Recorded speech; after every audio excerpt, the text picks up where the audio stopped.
The regional differences are stark. Eastern Poles, those who lived under Soviet occupation from 1939 to 1941, before the German invasion, know exactly what Soviet rule means. They've experienced it. They're terrified. A woman from Lvov, now living in Krakow as a refugee, says to anyone who will listen, "I survived the Soviets once. They took my father in the night. We never saw him again. No trial, no charges, just gone. And now they're back." But Western Poles, those who've only known Nazi occupation, have different fears. They hate the Germans so much that the Soviets seem like saviors by comparison. A man in Wrocław says, "The Germans killed my parents, my sister, and my 3-year-old nephew. Whatever the Soviets do, it can't be worse than that." They're both right and both wrong. The Soviets aren't worse than the Nazis, not by the metric of industrialized genocide. But they're not liberators in any meaningful sense either. They're conquerors who happen to be defeating another conqueror. Janina Kowalska, the schoolteacher, tries to navigate this new reality. Soviet military authorities tell her she can reopen her school. She's thrilled. For 5 years, Polish schools have been illegal under German occupation. She's taught in secret, in basements, risking her life to keep Polish children educated. Now, finally, openly, she can teach again. But then the Soviet education commissar visits. He explains the new curriculum. Polish history will be taught from a Soviet perspective. The pre-war Polish government was feudal and corrupt. The Soviet Union liberated Eastern Poland in 1939 to save it from fascism. The Home Army were bandits and traitors. The future belongs to Polish-Soviet friendship. Janina listens and nods and smiles. And she goes home and cries. She's free to teach, but not free to teach the truth. The violence of liberation is immediate and widespread.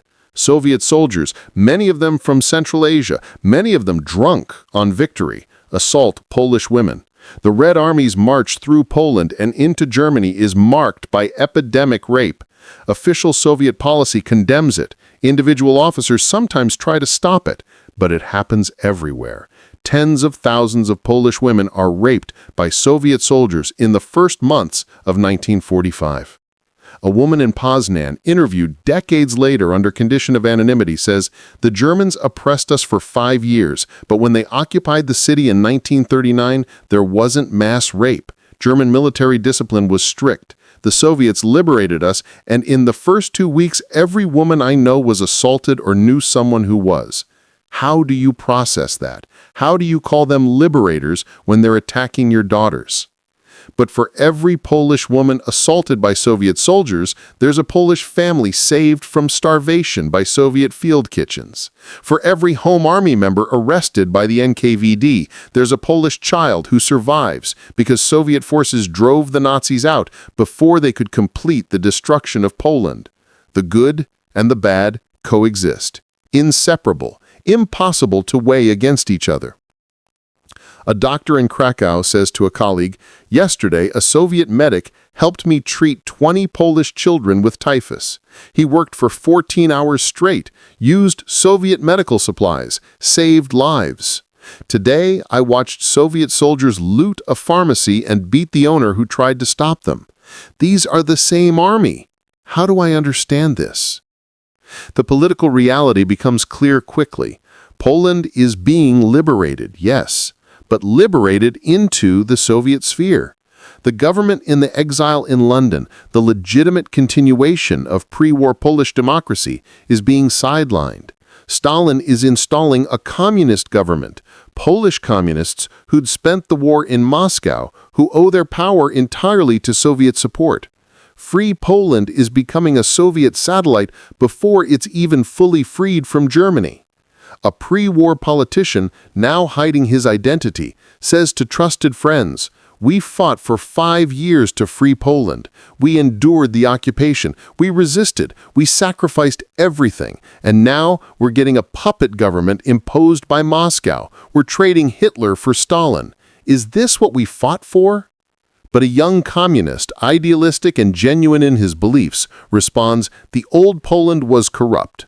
Aristocrats and generals ran everything while peasants starved. The Soviets are helping us build a new Poland, a socialist Poland where workers have power.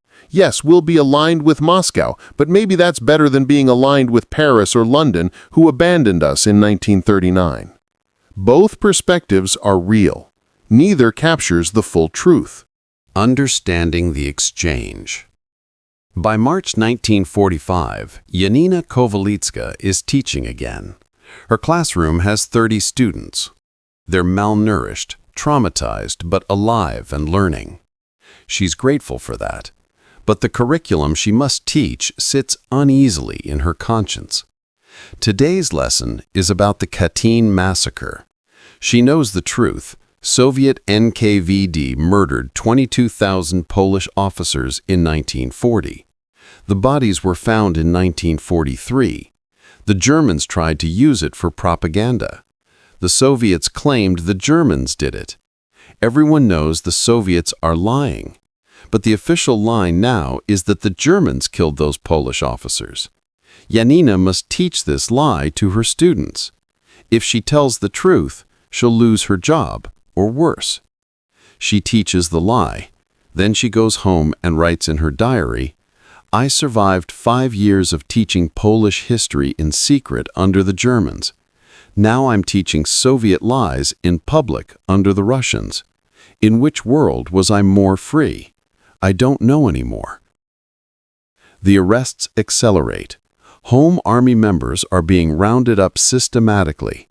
The NKVD has lists. They've been preparing for this. Any Pole who resisted the Germans while taking orders from London is now an enemy of the Soviet-backed provisional government. Krystyna Borkowski's husband, the Home Army officer, is arrested in February. She's told he'll be tried for anti-Soviet activities. She knows what that means. He disappears into the Soviet prison system. She'll never see him again. But here's the complexity. Some Home Army members aren't arrested. Those who agree to work with the new government, who publicly denounce the London government in exile, who embrace the communist future, they're integrated into the new Polish army. A former Home Army captain explains his choice in a letter to a friend who fled to London. "I fought the Germans for 5 years. I can either fight the Soviets now and die, or I can accept the new reality and help build a Poland that's at least independent in name. It's not the Poland we wanted, but it's the Poland we have. I'm choosing survival and relevance over martyrdom and irrelevance." The friend writes back from London, "You're a traitor. You fought for a free Poland and now you're serving its oppressors." The captain never responds. Years later, asked about this exchange, he says, "He called me a traitor from his safe apartment in London while I was trying to survive in a Poland occupied by foreign troops. Easy to maintain principles when you're not the one facing consequences." For Jewish survivors, the situation is clearest. The Soviets saved them from annihilation. Whatever comes next, whatever political system Poland has, they're alive because the Red Army defeated the Nazis. David Eisenberg, the tailor, joins the Communist Party. Not because he's ideologically communist, but because the communists liberated him from a genocide. The Home Army never did much to help Jews under German occupation. Some of them were anti-Semites themselves. Why would I be loyal to them instead of the people who actually saved my life? But other Jewish survivors are more ambivalent. A woman who survived Auschwitz says, "The Soviets liberated the camp. I'm grateful. But they're also imposing a dictatorship on Poland. I survived the Germans. Now I have to be careful what I say about the Soviets. I'm free from death camps, but not free to speak my mind. It's better, much better, but it's not freedom." The economic impact of Soviet liberation becomes apparent. Poland's economy, already destroyed by German occupation, is now being oriented entirely towards Soviet needs. Factories that survived the war are retooled to produce goods for Soviet markets. Polish resources are extracted to help rebuild the Soviet Union. The official narrative is Polish-Soviet friendship and cooperation. The reality is exploitation dressed up as alliance. A coal miner in Silesia says, "Under the Germans, we mined coal for the Nazi war machine. Now we mine coal for Soviet industry. The masters change, the work doesn't." But his son, a young communist true believer, responds, "At least now we're building socialism. At least now the workers have a future. The Soviets aren't perfect, but they're on our side, the side of the working class." By 1946, the truth is undeniable. Poland has been liberated from Nazi occupation, only to fall under Soviet domination. Elections are scheduled, but everyone knows they'll be rigged. Opposition newspapers are shut down. Opposition politicians are arrested or flee into exile. The Polish government in exile in London protests to Britain and America, but Roosevelt and Churchill already agreed to Soviet influence over Poland at Yalta. Poland's fate was sealed before it was liberated. Janina Kowalska continues teaching. She learns which topics are safe and which are dangerous. She teaches her students Polish literature, but avoids works by anti-communist authors. She teaches Polish history, but presents it through a Soviet lens. She survives. She compromises. She hates herself for it sometimes. Other times she tells herself she's doing what's necessary to preserve something of Polish culture under impossible circumstances. Years later, in 1989, when communism finally falls, a former student will tell her, "You taught me to love Poland, even when you had to lie about our history. You kept Polish identity alive when it could have died. Thank you." Janina will cry and say, "I collaborated. I taught Soviet propaganda to children. I don't deserve thanks." The student will respond, "You survived. You helped us survive. That was enough." But in 1945, in 1946, that vindication is decades away. In the moment, Polish civilians are just trying to understand their new reality. The Germans are gone. That's unquestionably good. But the Soviets are here, and they're not leaving. Poland is independent in name only. The liberation everyone hoped for brought freedom from death camps, but not freedom to choose their own government, their own future, their own path. A farmer in eastern Poland, interviewed for a Western journalist's book in 1947, says, "You ask what we think of our liberation? I'm glad the Germans are gone. I'm glad my Jewish neighbors who survived can walk down the street without fear. I'm glad the killing has stopped.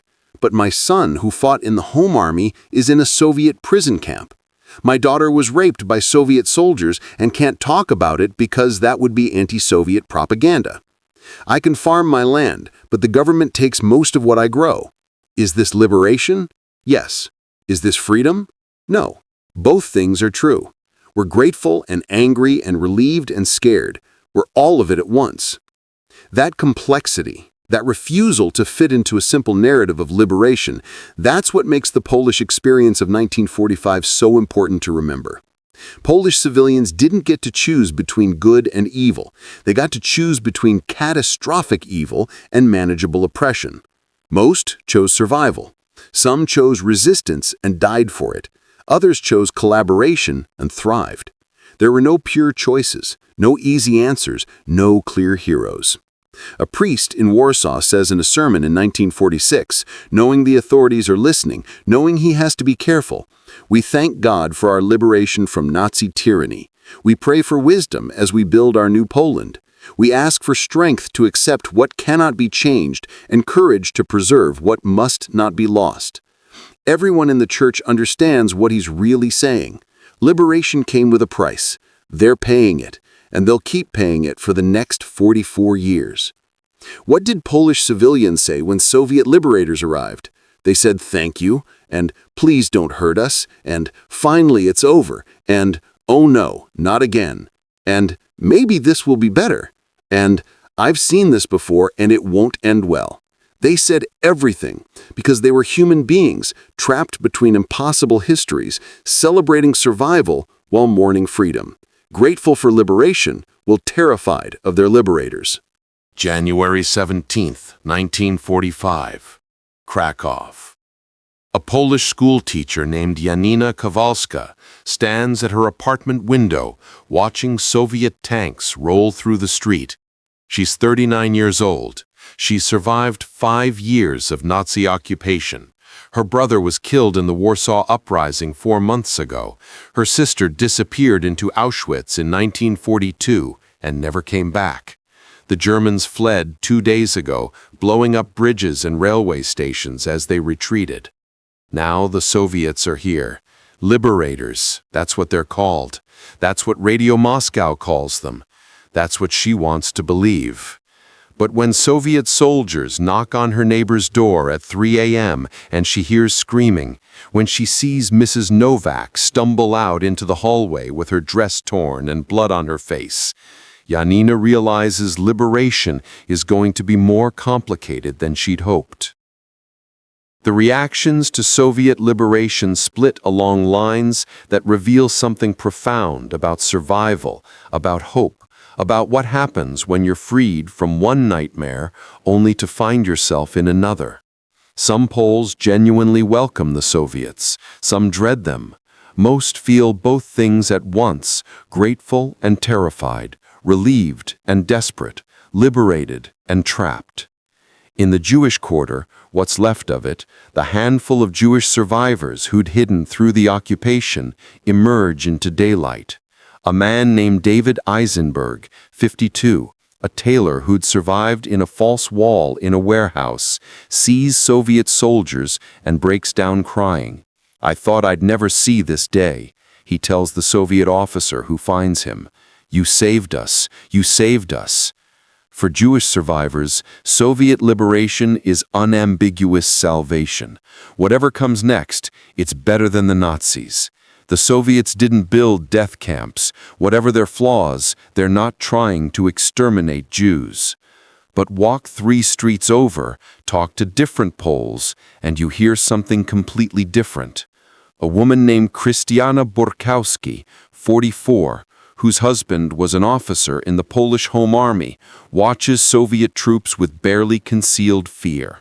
The Home Army fought the Germans for 5 years. They organized the Warsaw Uprising. They were loyal to the Polish government in exile in London. The Soviets hate them. Stalin considers them enemies. Krystyana knows her husband is in danger. Soviet NKVD officers are already arresting Home Army members. The Liberators are hunting Polish patriots. The class divisions matter. Working-class Poles, especially those with leftist sympathies, tend to view the Soviets more favorably. A working-class man named Stefan Kowalski, 36, tells his neighbors, "The Soviets are communists, yes, but they're not fascists. They're workers like us. Maybe Poland will finally have a government that cares about ordinary people instead of aristocrats and landlords." His neighbor, a shopkeeper named Pan Wojciech, responds bitterly, "The Soviets will take your factory and call it liberation. They'll take my shop and call it socialist progress. You'll see, we're trading one occupation for another."